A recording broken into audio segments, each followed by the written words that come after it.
우리가 우리 자신을 이렇게 좀 돌아다 보면은요, 어떤 일은 누가 시키지 않아도 정말 어떤 모습은 누가 시키거나 이렇게 훈련받지 않아도 정말 잘 나오는 그런 모습들이 있어요. 어떤 것들이 그렇죠? 시키지 않아도 잘하는 거 계시죠, 그렇죠? 염려 같은 거예요, 그렇죠? 걱정, 근심 이런 거예요, 그렇죠?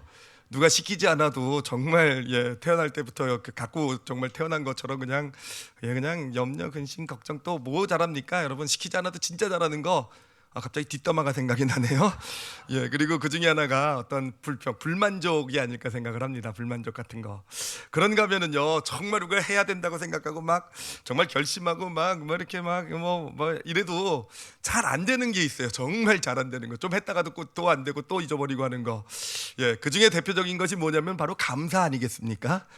이 감사라는 거는요, 진짜 해야 되는 거 여러분 다 아시죠, 그렇죠? 범사에 감사하라. 아이고 또 저 구절이야 생각하신 분 계시죠, 그렇죠? 그렇잖아요, 그렇죠? 정말 너무 잘하는 말씀인데 정말 안 돼요. 이거는 정말 안 돼요. 하여튼 이런 걸 보면은 우리 안에 죄성이 있는 것만, 우리 안에 선한 게 없는 것만은 확실해요, 그렇죠? 죄성이 인정 안 하시려고 그러십니까? 정말 우리 안에 죄성이 있는 것만은 확실해요. 정말 이 죄성에 연관된 것은요, 시키지 않아도 그냥 자연스럽게 자라나면서 그냥 마구 발휘가 되고, 어떤 이런 선한 것들, 좋은 것들은 이게 정말 잘 힘들죠. 정말 잘 안 되는 어떤 그런 모습을 보게 되는데, 바로 오늘은 이 감사에 대해서 좀 함께 나눠보려고 합니다. 우리 가운데 이 감사가 점점점 이 사회에서 사라져가고 있는 어떤 그런 흐름 가운데 있는데, 왜 그런 일이 나타나는지에 대해서, 그 원인에 대해서 우리가 좀 함께 살펴보면서 이 감사가 사라지는 것에 대한 어떤 심각성을 좀 같이 좀 생각해 보려고 합니다. 그러면서 함께 심각성을 알아가면서 우리가 왜 또 어떻게 감사해야 되는지도 함께 좀 같이 받아가는, 그래서 감사의 달을 맞이해서 지금 시작이잖아요. 좀 감사를 좀 멋있게 시작하고 또 이것이 꾸준히 좀 지속이 돼서 우리 평생에 좀 감사하는 그런 삶이 되어져 가시는 저와 여러분이 되시기를 예수님의 이름으로 축원합니다. 자, 그러면 왜 오늘날 이 사회 가운데 이 감사라는 게 점점 줄어들고 있는 것일까라는 거예요. 그게 우리의 현실이죠, 그렇죠?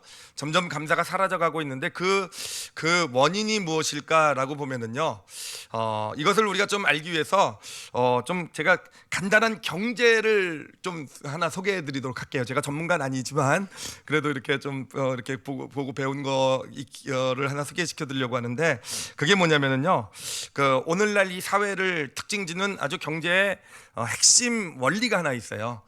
경제의 어떤 발전을 이루는 핵심 원리가 뭐냐면은 바로 이 소비지상주의라는 겁니다. 소비지상주의. 이것이 말하는 것이 바로 이 소비를 많이 할수록 우리 사람들이 소비를 많이 할수록 경제가 발전한다라는 거. 들어보셨죠, 그렇죠? 사실 예전에 제가 어렸을 때는 그렇게 배우지 않았어요. 거꾸로 배웠어요, 그렇죠? 저희 때는요, 그 나라의 경제가 발전하기 위해서 우리가 뭐 해야 됩니까? 절약해야 되고 뭐 해야 됩니까? 저축해야 되고 쓰지 말아야 되고 막 이래야 나라가 부강해진다. 이 얘기 듣고 고개 끄덕이시는 분들은 세대가 올드 세대신 거예요. 그런 것도 학교에서 가르쳤어 이렇게 느낌을 받으시는 분들은 신세대. 그렇게 보시면 될 거예요. 어찌됐든 오늘날은 그때 제가 배웠던 것과는 완전히 반대더라고요. 뭔가 있든 우리 그 일반 사람들이 소비를 많이 해줘야 기업에서 생산을 더 많이 하게 되고, 더 생산을 많이 하게 돼야 그래야 또 소비로 연결되면서 경제가 돌아가서 나라가 부유하게 된다, 잘 살게 된다. 어렵지 않은 어떤 경제의 원리가 되는 것이죠, 그렇죠? 자, 그래요. 그래서 오늘날은 이 소비를 점점점 늘려야, 소비를 많이 시켜야 더 부유하게 되는, 잘 살게 되는 그런 사회, 그런 시스템 가운데 있는 사회가 된 것이죠. 자, 그러면 이 소비를 더 크게 만들기 위해서는 어떻게 해야 되겠습니까?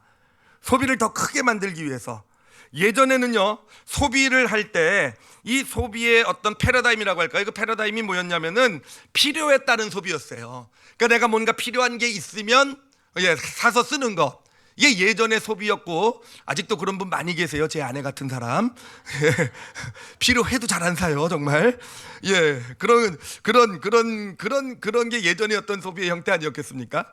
근데 오늘날에는 사실 필요에 따른 소비, 사실은 거의 의미가 없어졌죠. 모든 사람이 다 필요한 거 가지고 있고 그러지 않습니까? 예전에는 그렇잖아요. TV도 제가 어린 시절에 보면은 정말 동네 TV 하나 있고 그래서 이것도 또 제 아내 얘기인데, 제 아내 어렸을 때 때 동네 그 집에 TV를 하나 들여놨대요. 그랬더니 온 동네 사람들이 다 와서 TV를 보더래요. 특히 그 당시 여로라는 드라마 혹시 기억하시는 분은 진짜 나이 드신 세대세요. 예, 하면은 이제 동네 사람들이 다 와서 본대요. 그러면 그게 얄미워가지고 제 안에는요 사람들 눈을 찌르고 다녔다라는. 어찌됐든 그런 시대는 아니잖아요. 다 필요한 게 없어 부족해가지고 소비하는 시대가 아니라는, 그런 걸로 소비를 늘릴 수 없는 시대. 그래서 오늘날의 소비를 뭐라고 얘기하냐면은 오늘날은요 욕망에 의한 소비, 욕망에 의한 소비라는 거죠. 그러니까 인간의 어떤 욕망을 자극해서 그거를 소비로 연결시키는 거. 예를 들면은 요즘 예를 들면 스마트폰 같은 거를요. 여러분 스마트폰이 정말 이제 더 이상 전화도 걸지 못하고 기능이 없어져서 도저히 쓸 수 없을 때까지 쓰고 계시는 분 계십니까 혹시? 아니죠, 그렇죠? 그렇잖아요. 어떤 그런 최신 폰이 나오고 최신 기능이 나오고 화면이 더 짱짱하고 거기서 하여튼 이런 어떤 우리의 어떤 안에 있는 욕망을 자극을 해가지고 그렇게 소비를 연결시키는 게 오늘날의 어떤 소비의 패러다임이 된다라는 것이죠. 그렇기 때문에 이 사회는요 점점 더 이런 어떤 욕망을 자극시켜줘서 뭔가 하여튼 있어도 어떤 그런 더 갖고 싶어하는 마음을 만들어야 되고요. 그렇기 때문에 오늘날에 아주 강력한 신이 하나 등장을 했죠. 얼마 전부터요. 좀 됐죠, 그렇죠? 그래가지고 혜성과 같이 등장해가지고 지금은 가장 강력한 신이 되어 있는 지름신, 그렇죠? 예, 지름신 영접하신 분들이 좀 몇 분 계신 것 같은데, 그래요. 지름신이라는 강력한 신이 지배하고 있는 세상이 이 세상이 아닌가 생각을 합니다. 하여튼 이 세상은 욕망을 자극하는데요. 이 욕망을 자극하는 방법도 점점점 진화되고 있는 것 같아요. 어떤 단순히 최신 폰이다, 특별한 기능이다 이런 걸 넘어서서 요즘은 어떤 소비라는 것을 자아 실현과 막 연결도 시키잖아요. 그래서 내가 무슨 어떤 명품이라든지 어떤 이런 것들을 어떤 자신의 가치 실현과 연결시켜서 내가 뭘 자랑하고 이런 과시하려는 어떤 그런 의도를 넘어서서 내가 어떤 내 가치의 정도를 어떤 보여주는, 나타내는, 내가 이 정도 수준이라는 어떤 자기 가치 실현과 이 소비를 연결시키기까지 하는 정말 교묘하게 이런 어떤 그런 어떤 욕망을 자극하는 시대, 바로 우리가 살고 있는 이 시대가 되는 것입니다. 자, 근데 여기서 생각해 봐야 될 것이 뭐냐면은 욕망을 자극해야 소비가 이루어지고 그래야 더 잘 사는 어떤 그런 세상이 되어져 가는 게 오늘날의 이 어떤 세상이 돌아가는 원리잖아요. 근데 욕망을 자극하기 위해서요 우리 각자 사람에게 심어줘야 될 것이 있어요. 욕망이라는 것이 그냥 생기는 게 아니잖아요, 그렇죠? 뭐가 우리 마음 가운데 생기게 될 때 욕망이 나타나게 됩니까?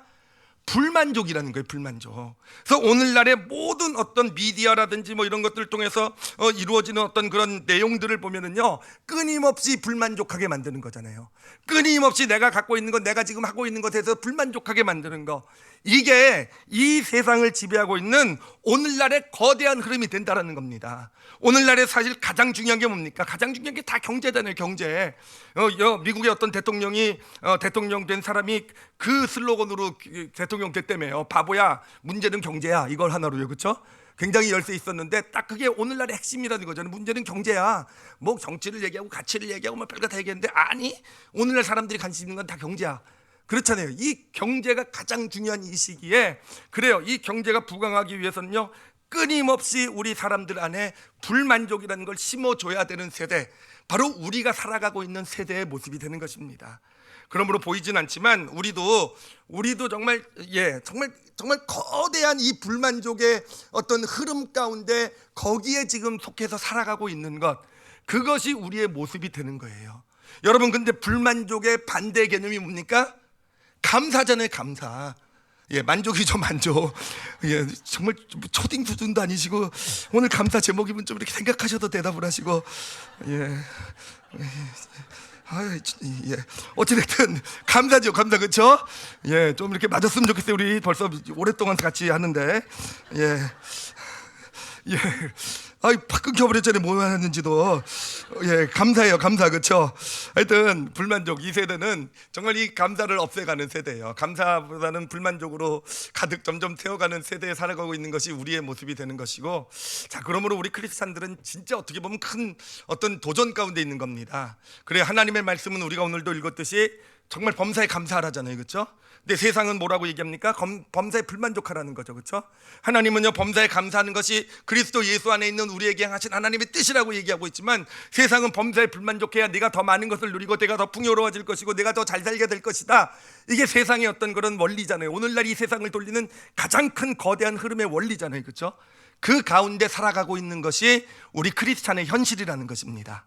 자, 그러면 이제 이 감사가 사라져가고 있는 이 세상은 감사의 부재죠. 감사의 부재. 이 감사의 부재가 가져다주는 이 불만족이 우리의 삶 가운을 점점 지배해가면서 어떤 문제가 생기는지에 대해서 좀 함께 생각해 볼게요. 그 중에서 뭐 여러 문제가 있겠지만 가장 핵심이 되는 것, 성경에서 보여주는 것 두 가지만 좀 나눠보도록 하겠습니다. 첫 번째는요. 자, 여러분 그 출애굽 당시 그 이스라엘 백성들이 40년 동안 광야에서 지난 일들은 다 알고 계시죠, 그렇죠? 애굽을 빠져나와 가지고는 이제 드디어 하나님의 약속의 땅을 향해 가는 그 광야의 삶이 40년 동안 진행이 되게 됩니다. 근데 이 40년 동안의 이 광야의 시간이 어떤 시간이었던 것 같습니까? 어떤 시간? 이 광야를 생각하면 어떤 생각이 들어요? 어떤 이미지가 떠오릅니까? 정말 은혜 시간인 거죠. 은혜 시간이죠, 그렇죠? 하나님께서 하늘에서 만나와고 메추라기를 막 보내주시고요, 그렇죠? 그리고 뭐 바위를 쳐서 생수의 강이 그냥 물이 터져 나오게 하시고요. 그리고 밤에는 불기둥, 낮에는 구름 기둥으로 그렇게 그 백성들을 인도해 주시고, 어느 때보다도 하나님께서 백성들과 하나님의 사람들과 가까이 지냈던, 정말 세심하게 그들의 필요를 보살펴주고 함께 하셨던, 그렇잖아요. 하나님의 장막이 함께 하면서 하나님이 같이 움직여 다니셨던 그런 은혜의 시기가 바로 이 출애굽 시기 아니겠습니까? 광야 시기 아니겠습니까?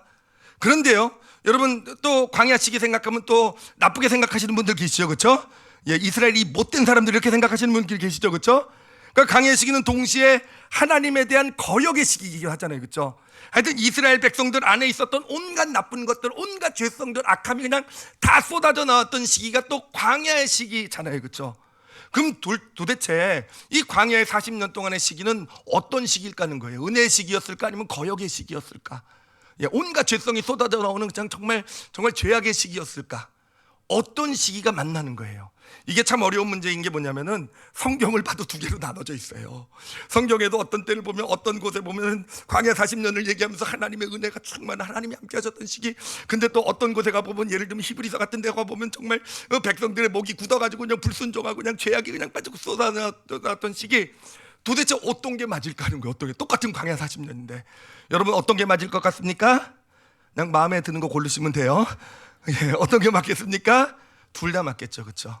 둘 다 맞는 거. 근데 어떻게 같은 시기인데 이 완전히 반대되는 두 모습이 동시에 존재할 수 있었을까? 동시에 존재할 수 있었던 이유가 있어요. 이 은혜의 시기를 거역의 시기로 만드는 것이 어렵지 않기 때문에 그래요. 정말 하나님의 가장 놀라운 축복의 시기가 정말 인간의 가장 큰 죄악의 시기가 되어져 가는 게, 그게 전혀 어렵지 않기 때문에 그래요. 뭐만 하나 딱 연결고리로 넣어주면 되는 줄 아십니까? 불만족이라는 거. 그래요. 광야 백성들에게요, 불만족이라는 거 하나만 딱 넣어주면은요, 이 하나님의 놀라운 은혜의 시기가 거역의 시기, 죄악의 시기로 딱 바뀌어가는 것을 보게 돼요. 여러분, 이게 바로 불만족의 문제입니다. 우리라고 다른 줄 아십니까? 우리 세대에도 똑같이 적용되는 게 이 원리예요.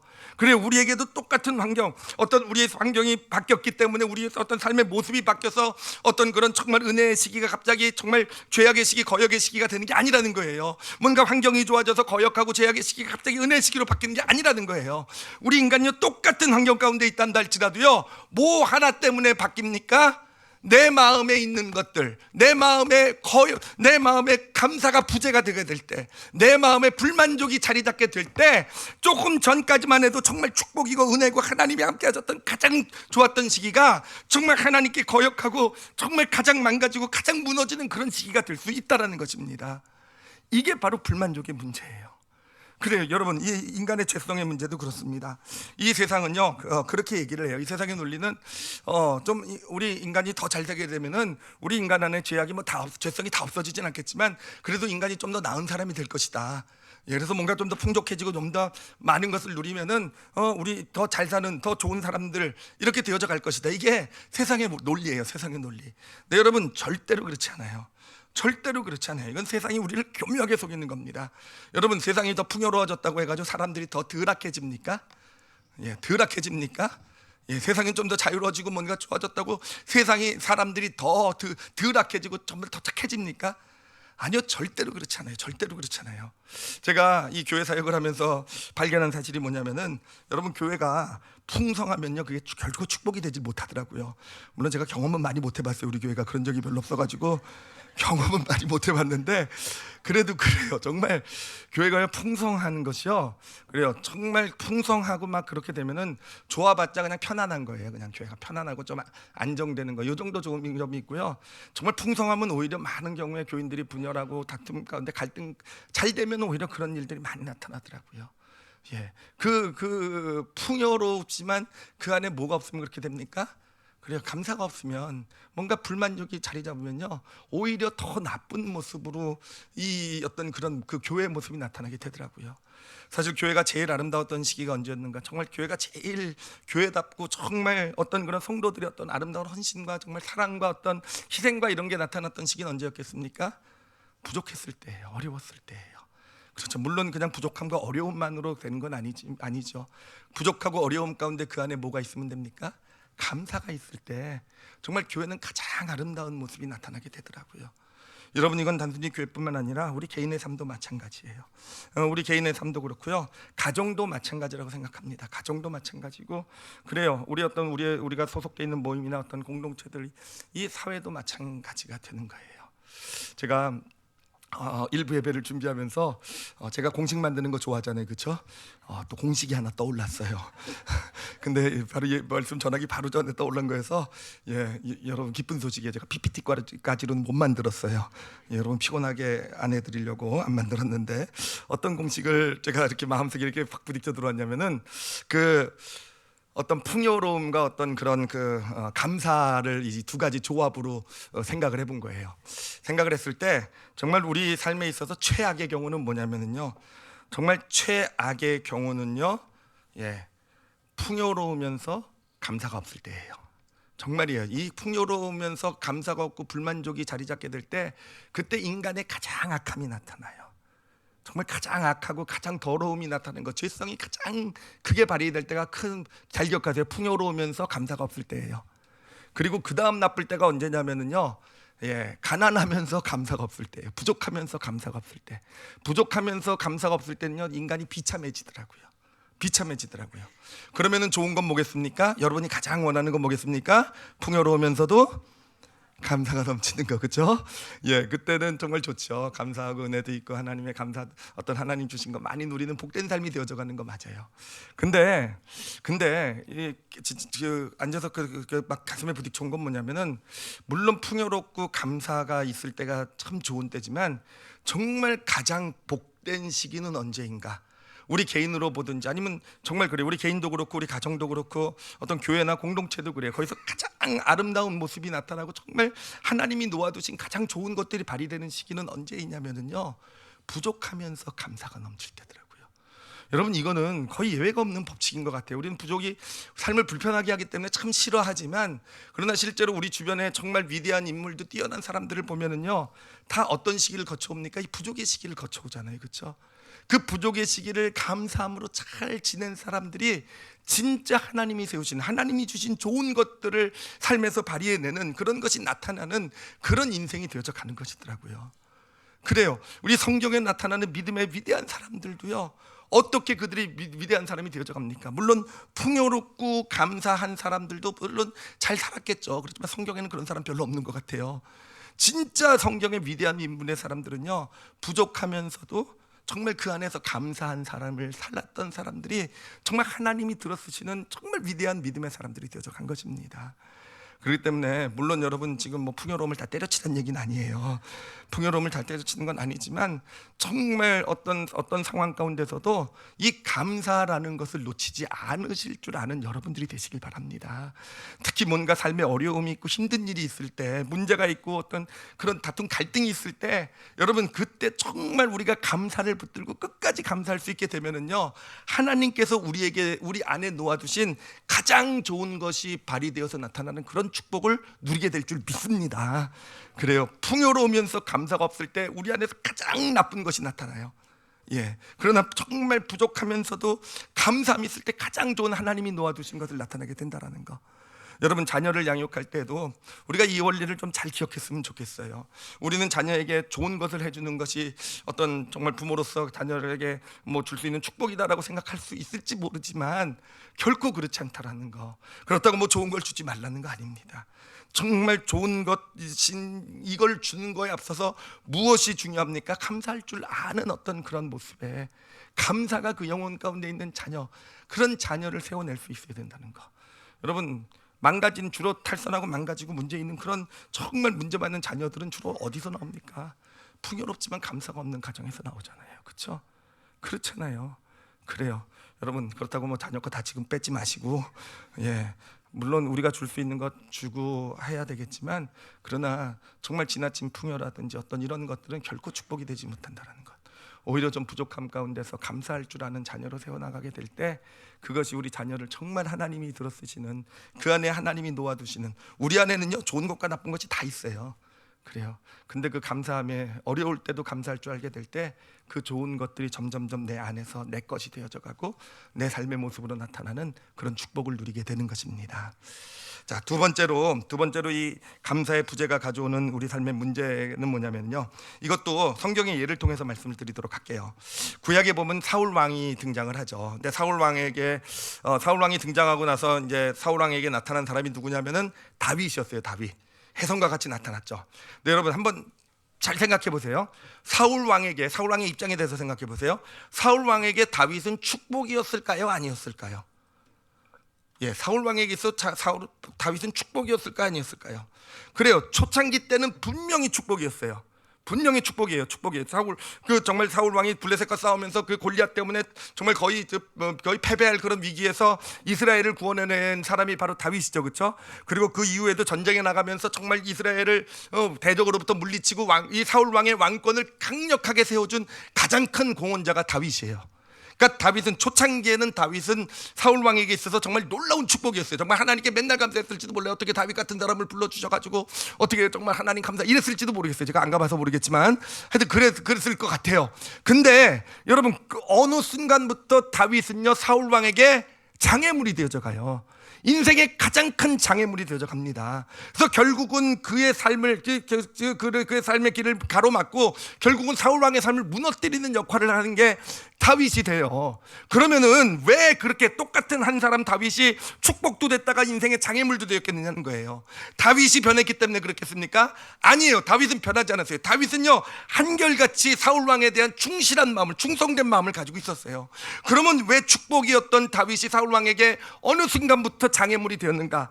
장애물이 된 계기가 있습니다. 그 사건을 계기로 아주 장애물로 딱 바뀌게 되는데, 언제냐면은 사울 왕이 다윗과 함께 전쟁에 나가서 승리하고 돌아와요. 그래서 아마 말을 타고 둘이 왔을 거예요. 그때 백성들이 나가지고 다 막 찬송하고 막 이렇게 됩니다. 그런데 그 찬송 중에 하나가 좀 이상한 찬송이었죠, 그렇죠? 사무엘상 18장 7절에 보니까 이런 찬송을 해요. 백성들이 뛰노라 노래하여 이르되 사울이 죽인 자는 천천히요 다윗은 만만이라 한지라. 여러분, 이런 찬양하지 마시기 바랍니다. 예, 이런 찬양 안 좋은 찬양이에요. 예, 예를 들면 여러분 뭐 담임 목사가 은혜 준 사람은 천천히 돼, 부목사는 만만이더라. 예, 이건 안 됩니다. 예, 그냥 천천히 같이 천천으로 해주셔야. 예, 하여튼 그런데 하여튼 문제는요, 사울 왕이 이 이야기를 듣고요, 사실은 어떻게 보면 좀 기분 나빴어도 잊어버릴 수 있는 이야기잖아요. 근데 이 이야기를 갖고 그 마음 가운데요, 그 마음의 감사가 뭘로 바뀝니까? 불만족으로 바뀐 거예요.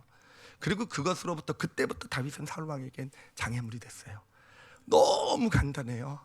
예, 그 말 찬양요 하나 때문에 어떻게 보면 아무것도 아닌 승리의 기쁨에 겨워서 철없는 백성들이 그렇게 외쳤던 그 찬양 하나 때문에. 저 백성들은 늘 철없습니다, 그렇죠? 예, 우리 성도들도 늘 철없고요, 그렇죠? 예, 농담이에요. 너무 진지하게 받지 마시고요. 예, 그래요. 정말 이 감사 하나가 불만족으로 바뀌었는데, 하나님께서 그것 하나가 그거 주신 가장 큰 축복의 대목이 그 불만족 하나로요, 그 인생에 어느 순간 가장 큰 장애물이 된 거예요. 처음에는 그 마음속에 장애물이 되고요, 그러다 보니까 진짜 장애물이 되더라고요, 다윗이. 그러더니 진짜 다윗으로 인해서 사울 왕이 넘어지더라고요. 여러분 그래요. 감사의 부재가 가져다주는 문제가 바로 그렇습니다. 우리 인생의 길도 마찬가지예요.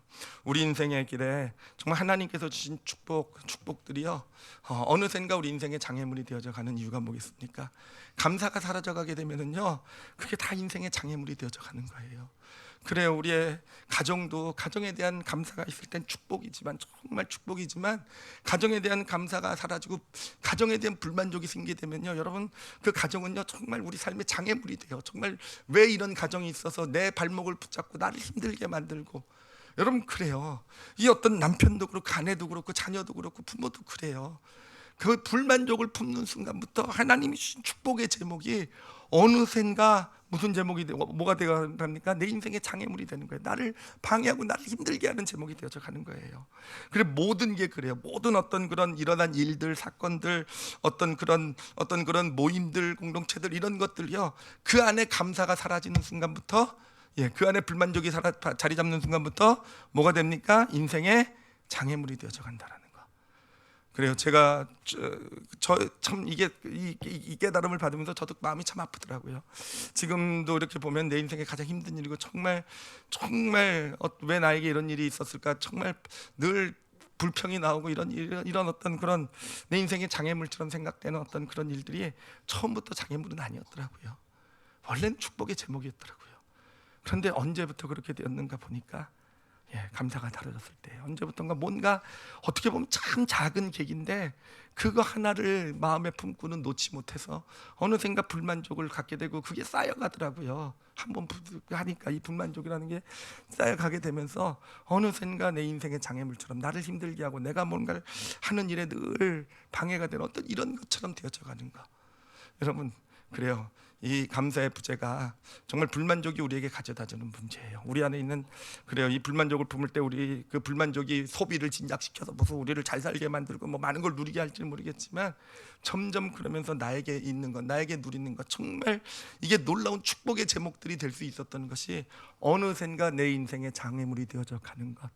이게 바로 감사의 부재, 불만족이 우리에게 가져다주는 정말 큰 아픔이고 문제가 되어져 가는 것입니다. 자, 근데 이것을 뒤집어 보면 어떻게 되겠습니까? 지금 우리 삶 가운데 있는 장애물들이 있어요. 나를 힘들게 하고 아프게 한다는 그런 장애물들, 어떤 그런 사람들, 어떤 그런 일들이 있을 때, 여러분 이것을 가지고 어떻게 하면 되겠습니까? 감사하시면 돼요.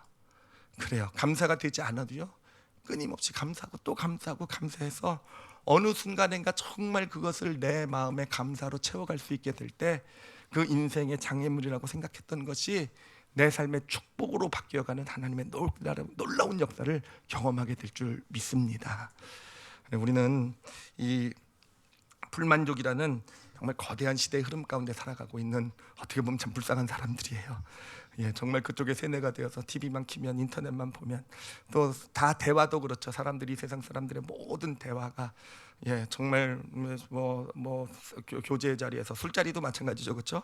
모든 대화에서, 모든 어떤 그런 정말 이 세상의 모든 거대한 흐름은요 불만족이에요. 거기에다 우리 본성이 불만족을 너무 좋아해요. 그것과 연합이 돼서 정말 우리를 불만족으로 채워가는 게 이 세상의 흐름입니다. 여러분 이 흐름을 끊어내실 줄 아는 우리 올리브교회 성도들이 되시길 바랍니다. 끊어내셔야 돼요. 끊어내시고 정말 감사로 삶을 채워가시길 바랍니다.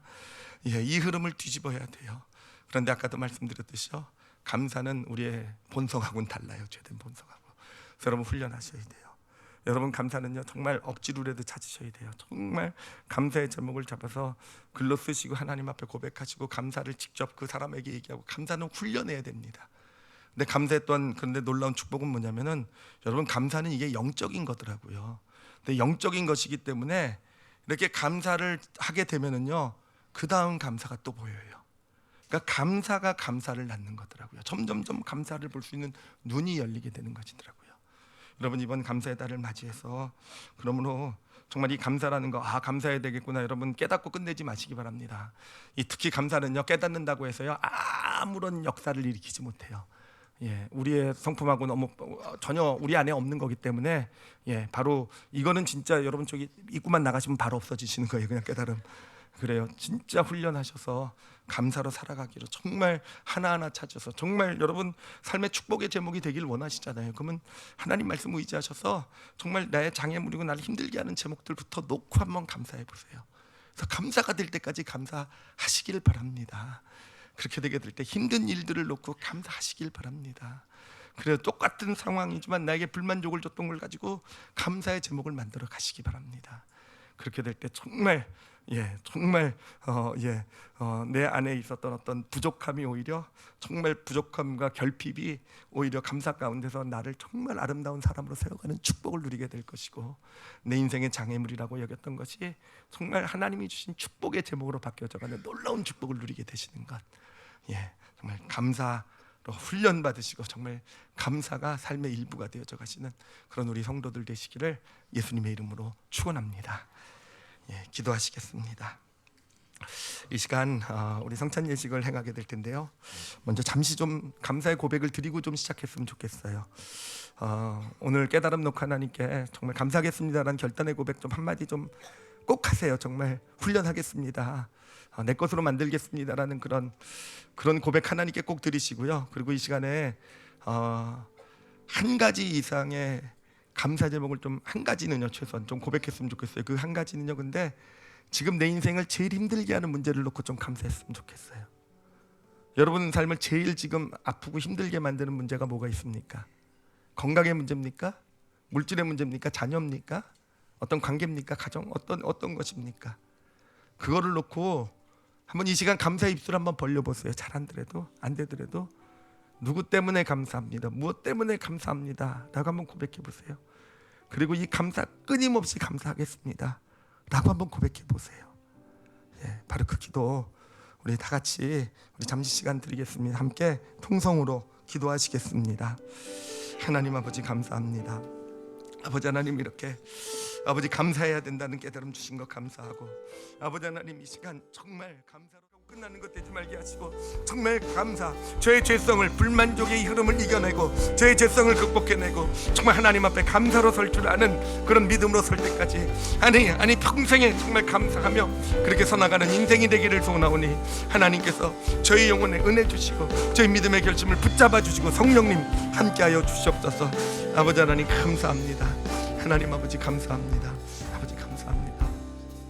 하나님 아버지 감사합니다. 하나님 정말 무엇보다도 간구하는 것은 오늘 나눴던 것처럼 이 감사가 우리 성도들의 삶의 한 부분이 되게 하여 주시옵소서. 하나님 아버지, 감사는 굉장히 힘든 것인 줄 압니다. 하나님, 그러나 해낼 줄 믿습니다. 성령님으로 도와주셔서 무엇보다도 정말 삶을 힘들고 아프고 고통스럽게 했던 제목들 하나님 당신 앞에 놓고 하나님 의지를 동원해서 하나님께 감사할 줄 아는, 그래서 하나님 보게 하여 주시옵소서.